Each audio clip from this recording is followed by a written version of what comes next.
Grand Theft Auto 3's world is based on New York in 2001. Actually, what was going on around this time? The whole building has collapsed? The building has collapsed. Yeah, well, Rockstar made relevant changes to the world of GTA 3, keeping in mind this world changed in attack and that this was Rockstar's first attempt at a 3D world. Let's take a closer look at Liberty City.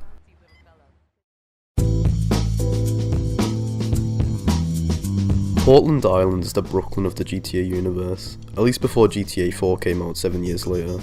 Primarily, it's an industrial district with all the things that come with that. Factories, warehouses, docks, cranes and garages. As well as a red light district, Chinatown, and the classic twisty-turny train system that repeats the same routine every day above your head. Above Claude's head. Claude is one of the many criminals of Portland Island, living alongside hookers, pimps, workers and politicians. During a turf war between the Leone family, the Triads and the Diablos.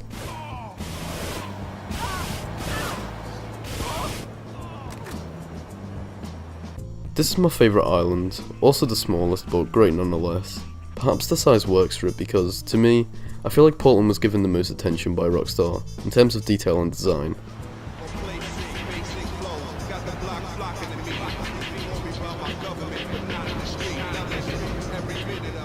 If you're a good driver, then you'll have fun utilising the steep roads and plentiful ramps. And if you're the walking kind, then you have plenty of diversity all packed into this one island. The worst of GTA 3's vehicles are all you'll really get in Portland, which is a shame, though it does make sense because it's an industrial. This, partnered with some occasional bad level design, can easily make for some frustrating moments.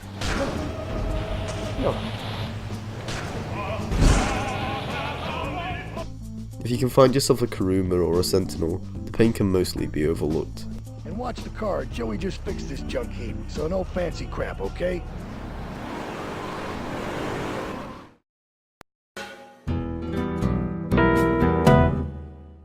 So, you sail off to Staunton Island.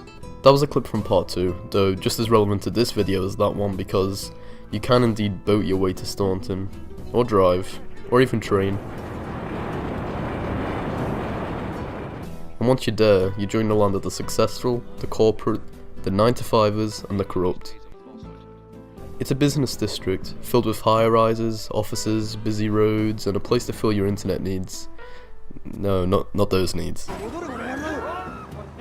Gangs war as hard as ever. The Yakuza, the Yardies and the Colombian cartel. They mix all too often and every time it ends in bloodshed. For what it is, a video game version of Manhattan, Staunton is quite okay in my opinion, though I'd feel dishonest if I didn't mention that it was a step down from Portland. It's bigger but lacks depth.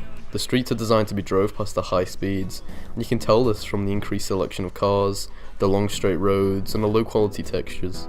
So at no point feel like it's necessary to get out and have a look because you're not going to find much, possibly a collectible or two.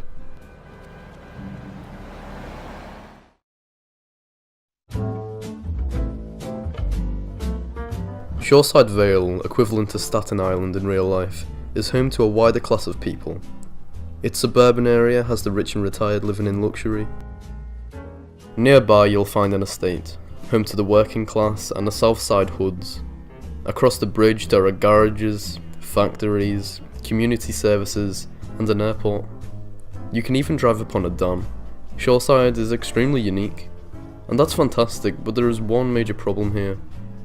In the elegant words of Kermit the Frog from Reddit, I really like the atmosphere and visuals of Shoreside Vale, although the layout is incredibly unintuitive and I get constantly confused driving around.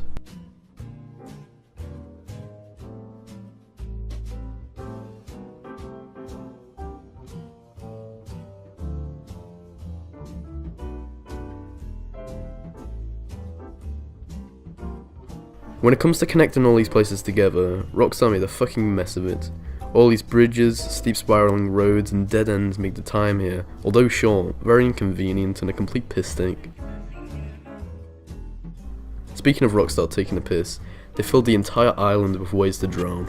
Fuck. For example, there was this time and yep, there was that time. This one was bullshit. And, well, you get my point.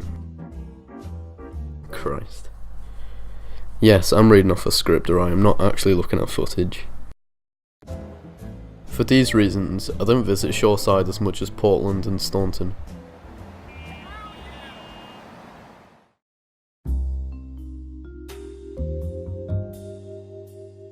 I never knew it possible that one simple mechanic could come so close to ruining an entire environment, but not just any environment, my favourite one, Portland. A significant area of this small island is dominated by the Leone family, a mafia that will shoot Claude on sight. Every other gang fight you'll have is won easily enough, but this gang has one disgustingly overpowered advantage over you.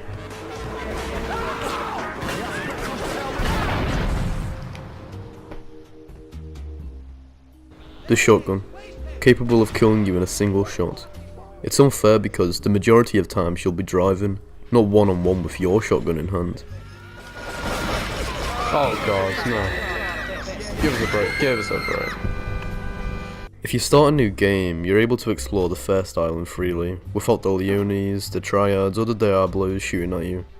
I recommend that you use that time wisely and get all of the Portland collectibles.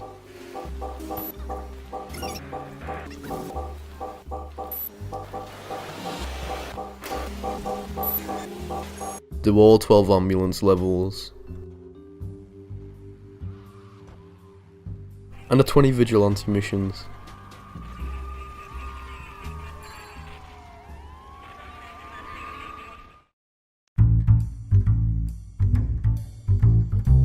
The environment of this game is something I can mostly speak positively about. Rockstar's goal was to make a living city, and that's what they did. In both Part 1 and Part 2, GTA 3 was put up against the test of time. Is this game playable in 2018? Is the story considered good in 2018? I've asked these questions because, in 2018 I purchased GTA 3 for the first time, and being new to the game, nostalgia played no role in my critique of it. If a company was to release GTA 3 today, I'm sure it'd be different. Problems with Liberty City would be removed, problems would be added. But the Grand Theft Auto released in 2001 is good enough as it is. The environment is something Rockstar should be proud of, not because it was good 17 years ago, but because it's good today.